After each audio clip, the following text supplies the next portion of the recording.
Buenas tardes. Hoy hablaremos sobre el higrómetro resistivo. Para saber el concepto, hoy tendremos: es un dispositivo utilizado para medir la humedad relativa en el aire. Ya más adelante sabremos el concepto de la humedad relativa. El funcionamiento. El funcionamiento se basa en que ciertos materiales experimentan cambios en su resistencia eléctrica en respuesta a cambios de la humedad relativa. Estos materiales sensibles como cerámica o polímeros. Hablamos sobre el concepto de humedad relativa. La humedad relativa es un parámetro fundamental para determinar el contenido de agua en el aire. El elemento sensible, que es el corazón del higrómetro resistivo. Este está compuesto por el material sensible que experimenta cambios en su resistencia eléctrica en función de la humedad relativa. Circuitos de medición. El circuito de medición es el que incorpora un circuito que lee la resistencia del elemento sensible y la convierte en una altura de humedad relativa. Este circuito puede incluir amplificadores, convertidores analógicos digitales o otros componentes electrónicos. También tenemos que puede incluir el higrómetro, pantallas y controles que cual va a visualizar la lectura de la humedad. Principios científicos. La variación de la resistencia eléctrica en el material sensible se basa en la relación entre la humedad relativa y la cantidad de agua presente en el aire. Calibración. Como todo instrumento, es sumamente importante y la clave es la calibración periódica para mantener la precisión a lo largo del tiempo. Esto depende también del instrumento y la referencia de este. También se puede comparar con un dispositivo de referencia confiable para poder mirar la calibración de este. Clasificación. Se clasifica en dos. El higrómetro resistivo capacitivo utiliza material sensible en forma de película delgada con propiedades dieléctricas. Este material actúa como un condensador que responde a la humedad relativa. La capacitancia del condensador cambia ya que cuando detecta humedad y al mismo tiempo cambia la frecuencia y la constante dieléctrica. También tenemos el higrómetro resistivo de polímero. El higrómetro resistivo de polímero utilizan polímeros orgánicos como material sensible. Estos tienen la capacidad de absorber o liberar agua. Así habrá cambio en la humedad relativa y así en la resistencia. Rango de medición y precisión. Esto depende mucho de los fabricantes, del rango exacto que manejen. Los higrómetros de alta gama o los de gran alta calidad suelen tener una precisión de más o menos 2% o mejor, lo que significa que el valor medido puede desviarse en un máximo de más o menos 2% en comparación con el valor real de humedad relativa. Aplicaciones. Tenemos miles de aplicaciones, pero hoy nombraremos solamente tres. Podemos hacer el control de clima en invernaderos y cultivos de plantas, monitoreo de condiciones ambientales en laboratorios y espacios de almacenamiento para garantizar la integridad de productos sensibles a la humedad. También control de calidad en la industria alimentaria para garantizar condiciones óptimas de almacenamiento. También tenemos el acondicionamiento del señal de este instrumento, que se basa en amplificación, filtrado, linealización, conversión analógica a digital y calibración y compensación.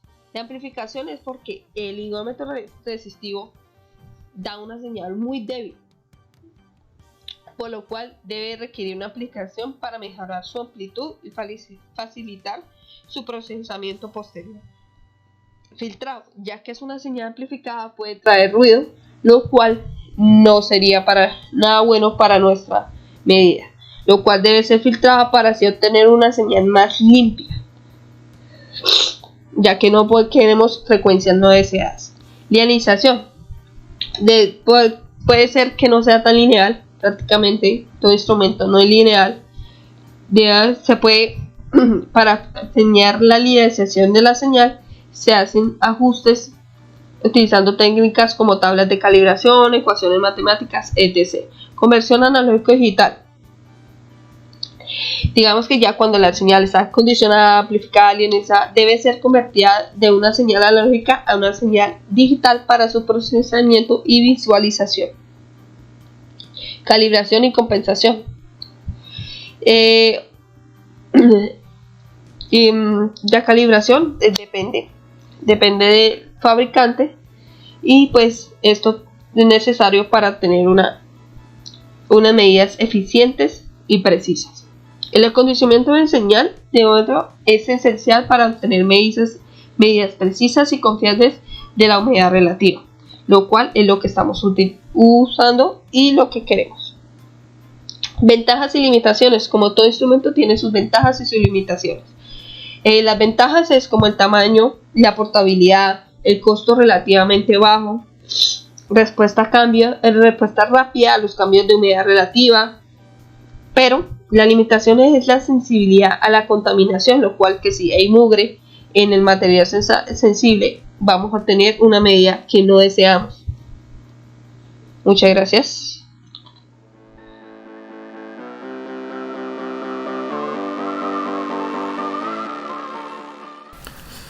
Bueno, y continuando con el video, vamos a hablar sobre la magnetorresistencia, que es este fenómeno que pues en el transcurso del tiempo ha llevado a grandes innovaciones y cómo es que funciona. Para ello tenemos que hablar un poco sobre el flujo eléctrico, que es lo mismo que la corriente eléctrica, que a su vez es la cantidad de electrones que pasan por una unidad de tiempo determinada. Sí, señores. Para casos de este ejemplo sobre la magnetorresistencia, vamos a decir que en un segundo pasan por este conductor 10 electrones. ¿Listo? Entonces de aquí, de este punto donde se encuentra el menos y de esta terminal del más, en un segundo se demoran en un segundo pasan 10 electrones de esta terminal a esta terminal de acá. Vamos a hablar también sobre el efecto Hall, que es un efecto ocasionado en el campo magnético sobre una corriente eléctrica. Si el campo magnético es lo suficientemente grande, puede generar una distorsión de los electrones, haciendo que estos se desplacen de forma diferente a la convencional. O sea que estamos afectando la trayectoria por medio de un campo magnético. En este ejemplo tenemos un campo magnético que está perpendicular al flujo eléctrico. Entonces nuestros electrones se ven desplazados, empujados levemente hacia arriba antes de seguir su recorrido común y corriente. Pues ya que estamos con fines del ejemplo, recordemos que si este es mi flujo eléctrico, y si desde la terminal positiva a la negativa en un segundo recorrían 10 electrones sin campo magnético, pues con campo magnético se van a demorar un poquito más. Entonces en ese segundo ya no van a llegar 10 electrones, ya que se van a demorar más tiempo. Por tanto llegarán menos electrones en un solo segundo. ¿Qué quiere decir esto? Pues que mi corriente ha disminuido. Y si mi corriente ha disminuido, pues ¿qué le pasó a mi resistencia? Aumentó. Es eso lo que el señor William Thomson descubrió en 1857. Que el campo magnético altera las propiedades resistivas de algunos elementos, como es el cobre, el cobalto, el arsénico y otros elementos más que pues se han estado estudiando para este fenómeno, para ver su comportamiento. Entonces, primeramente vemos que pues si el campo magnético está de forma perpendicular, la resistencia del elemento tiende a aumentar. Bueno, pero ¿qué pasa? William Thomson dijo, ¿qué pasa si mi campo magnético ya no se encuentra perpendicular a la corriente eléctrica, sino se encuentra en la misma dirección de esta? Pues vamos al mismo análisis. Ya mi corriente, mi campo magnético no se encuentra en dirección perpendicular, sino en la misma dirección. Bueno, pues ya mis electrones no están siendo empujados hacia arriba, sino en la dirección correcta del flujo. Entonces los estaría ayudando, dándoles un empujón de más a llegar al destino. ¿Esto qué quiere decir? Que si en un segundo antes llegaban los 10 electrones sin el campo, pues con el campo el campo magnético en la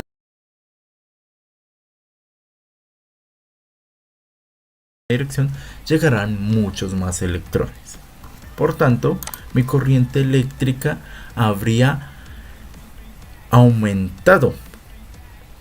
Y si mi corriente eléctrica ha aumentado, pues por la misma ley de Ohm, me dice que mi resistencia obligatoriamente ha disminuido, ya que son inversamente proporcionales. A mayor resistencia, menor corriente, y a mayor corriente, menor resistencia.